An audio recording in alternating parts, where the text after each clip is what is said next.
Mureke tuganire ku buryo bworoshye bwo kwigisha abana bacu uburyo bazigama, bamenya kwiga kuzigama no kwinvestisa mu gihe kizaza, kugira ngo babone ayo mahirwe twe tutagize, twakuze tutazi ibyo kuzigama ari ibiki. Amaboko ubuzima bwacu bwose tukabushyira mu maboko y'abandi cyangwa y'Imana cyangwa ibitangaza. Reka rero turebe uburyo abandi babigenza mu kwigisha abana babo uburyo biga kuzigama bakiri bato. Mwongeye kwirirwa nshuti z'umuryango Itamutamu aho muherereye hose, nizere yuko mumeze neza.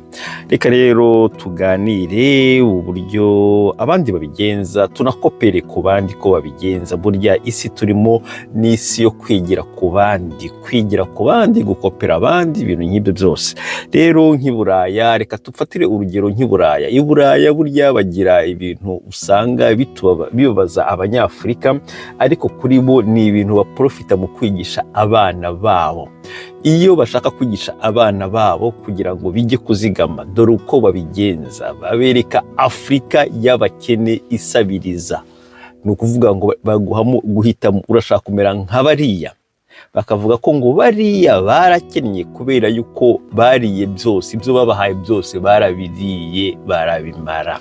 Noneho rero iyo ushatse kugira ngo uzahinduke umereho neza nkatwe, ni uko hari icyo ugomba kuzigama. Bityo rero nyuma y'iryo somo, kubabwira iryo somo, babaha amafaranga. Ugasanga baguhaye nka pocket money, udufaranga duto, yaba yogeje imodoka bakamuha amafaranga, yaba yakoze akantu bakamubwira okay that is a tips, bakamuha akantu nyine kugira ngo babigishe nyine kuba bamenya kumanaginga, bumve ko nta n'ibintu by'ubusa bibaho. Icyo ni isomo batanze. Ariko noneho hashira igihe bakababaza aho ya mafaranga babahaye icyo bayakoresheje, bakandika kuri liste icyo bakoresheje. Nakoze gutya, naguze kino, nagiye kuriya, nasuye hariya, wasigarajya ngahe. Noneho yaba atagize icyo asigarana muri depense zose umwana yakoze, bagahita bamubwira hariya niho ikosa. Noneho urumva ko umwana yigiye mu bikorwa. Umwana ntabwo ari ibintu gusa bimugwiririye, ahubwo yigiye mu bikorwa, nawe abitangiye ari umwana. Navuze ku kiganiro nakoze mbere uburyo abana b'inangaha akenshi bakiri bato, kuva ku myaka 5, 6 kuzamuka, usanga batangira kuzigama amafaranga ya Christmas guhera mu kwezi kwa mbere. Ni ukuvuga ngo ibyo bazagurira ababyeyi babo, inshuti zabo, amakado cyangwa ibyo bita present bazabagurira kuri Noheli, bakabitagira mu kwezi kwa mbere. Udufaranga twose babonye batuzigama hariya.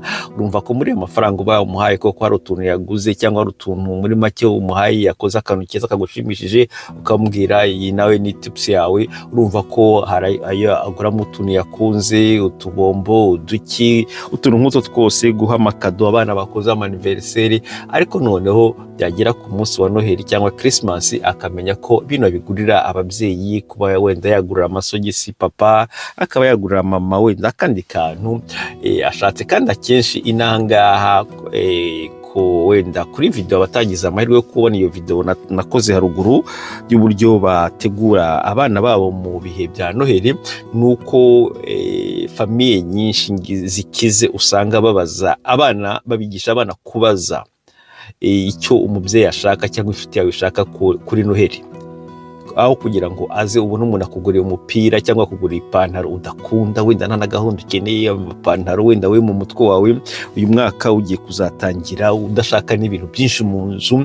Urumva rero biba byiza niba ugiye kugura umuntu ikintu kuri Noheli cyangwa ku kindi gihe, byaba byiza umubajije, kubera ko ushobora kumugurira umupira unahenze ntawukunda, ariko yari amafaranga, wenda ushobora kumubwira ngo uzampaye amafaranga, ndakeneye ndi short, mfite ikibazo runaka nshaka gukemura, wenda mukaba mwana kiganira ko wenda ndashaka gupromotinga video yanjye, YouTube yanjye imiragenda nabi, nkeneye gushaka umu engineer cyangwa mentor, cyangwa ndashaka kujya mu ishuri kugira ngo ndebe uburyo YouTube yanjye yatera imbere. Urumva yuko uyu muntu nta t-shirt akeneye, nta jumper akeneye, nta myenda akeneye, nta kindi kintu akeneye. We icyo ashaka ni amafaranga yo kugira ngo agere kuri rashuri ajye kwiga. Urumva yuko mubiganireho ntago wazajya kwangiza amafaranga ugura ibintu bidakunzwe. Kandi nta kintu burya ngo kibabaza, nta kintu kibabaza nko kugurira umuntu ikintu wowe wagikunze ugasanga we ntacyo atagikunze, ahubwo ugasanga ugasanga ahubwo anagitaye. Birababaza cyane cyane ku bantu bashakanye, ku bantu babana mu nzu, ujya kubona ukamugura ikintu wowe wagikundaga we kuri we ariko ukabona yagiciye amazi. Burya haba havuyemo ikosa, burya ni ikintu usanga kinangiza relationship, ubushuti abantu baba bafite. Burya muri cyo tworoshya ubuzima, uko abantu tworoshya ubuzima burya niho tugera kure hashoboka, dutangira no kumenya abantu tubana nabo no kumvikana bikoroha. Reka rero nkomeze kuri topics nari natangiye y'uburyo bigisha nyine abana kwizigama no kumenya ko investisa, nk'uko nyine nzabiganiraho mu buryo bunini, uburyo abantu i Buraya no muri Amerika b'investisa abakire kugira ngo bave mu rwego rwo kuba abakire babe abaherwe, nuko haba ibintu bitatu ugomba kuba wujuje. Ni ukuvuga ngo ugomba kuba ufite uruganda cyangwa business, ufite your owner, business owner. Iyo business ikaba ari yawe, yinjiza amafaranga, ufite abakozi ukoresha, ukaba ufite na stock market, ufite imigabane ku masoko mpuzamahanga. Ayo ni amafaranga ufite. Noneho n'ikindi cya gatatu bakita ngo iki, hari business, hari shares, noneho hakaba n'ikindi cya gatatu bakita ngo iki, ngo cya kintu ko nkibagiwe cya gatatu, real estate. Yes, ufite amazu ukodesha. Kubera iki? Dore ukuntu bitangira. Amafaranga ukuye mu ruganda niyo ushyira mu migabane, kuko mu migabane ni ibintu bimara igihe, bimara imyaka 15, 20, 10. Aho ngaho niyo amafaranga aba atangiye kuba menshi, kandi urumva ko amafaranga ukuye mu ruganda aba ari amafaranga menshi. None yari amafaranga ukuye mu ruganda uyakoresha mu kugura nyine amazu yo kugura ya real estate, amazu yo gukodesha. Koko akenshi yari amazu yo gukodesha rimwe azamuka mu biciro, akazamuka mu gaciro cyangwa akamanuka. Biriya rero biragufasha mu gihe muri bino bintu bitatu rero ufite, byanze bikunze bizatuma uba umuherwe. Ni ukuvuga ngo kimwe iyo kiguye, ikindi muri make ukomeza ku rundi ruhande, ubuzima bukomeza, kandi ukaba wakura amafaranga muri business ufite, n'amafaranga muri stock ufite, ukaba wagura real estate, cyangwa amafaranga inyungu wakuye mu real estate ukayavanga n'amayo muri business, ukaba wafungura muri stock market. Ibi byose rero urumva ko ni ibintu bitatu abaherwe baba bafite.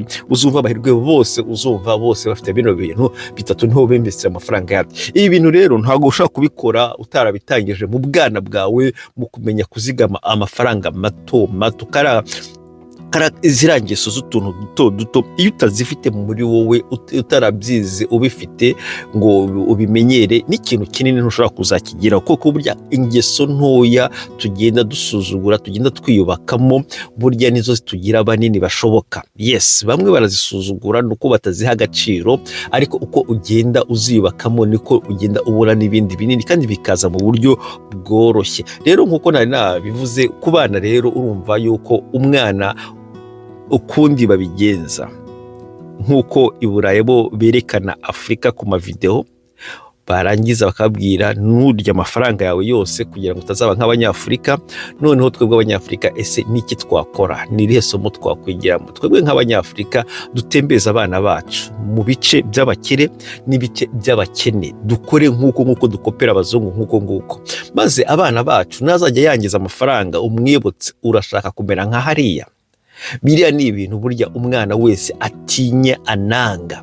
Iyo amaze gukura, ageze mu myaka runaka, ibi ni ibintu wigisha umwana umaze kugera mu myaka 15, burya aba amaze kujijuka, hari ubwenge aba amaze kugira, kubera ko nkina ahangaha iyo umwana atangiye kugira imyaka 16 aba yemerewe kuba yanashaka. Yes, aranatora inahanga ku myaka 16, ukaba wanatwara n'imodoka. Ni ukuvuga ngo uba wemerewe kugira ibyo bita uruhushya rwo gutwara imodoka, driving license. Bityo rero kuri iyo myaka 16 utemberana n'umwana, umwereka ahantu hose. Ni byiza ko bajyana no mu gace k'abakene, bakahanyuramo bakareba abakene.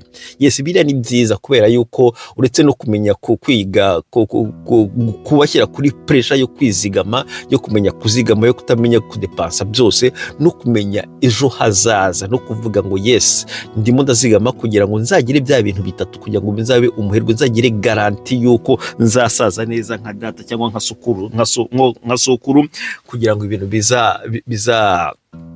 bizakomeze nk'uko bimeze. Impamvu mba nganira kuri bino bintu ni ukugira ngo niba waravutse muri famiye y'abakene, niba wenda waravutse muri middle class, abantu bari hagati, nturi umukene, nturi umutindi, nturi umukire, uri hagati, wumve yuko nta ryari ryarenga, wumve ko hari amasomo, hari ukuntu wahindura ubuzima bw'abakubanjirije, ukaba noneho watangira ubuzima bushya bw'abazaza, ukabigisha, kubera ko twavutse muri generasiyo we aho kwiga ibintu by'amafaranga ntitwabibonye, twagize amahirwe. Impamvu tutagize amahirwe ahangaha mu nyumve neza si uko barinjije, oya, burya ahantu abantu ubuzima bumeze neza, ahantu abantu bishimye, burya niho usanga ibintu bipfira. Ni naho tuzaganira, mbaganiriza uburyo empire, iyo ubwami bwinshi, uzumva ngo ubwami bwa Osman, ubwami bw'Abongereza, ubwami bw'Abagereki, buriya bwami bwose buriya ntugire ngo bwashenywe n'abantu bo hanze, oya, bwarisenye ubwabo. Kubera iki? Ibintu byari bihari, na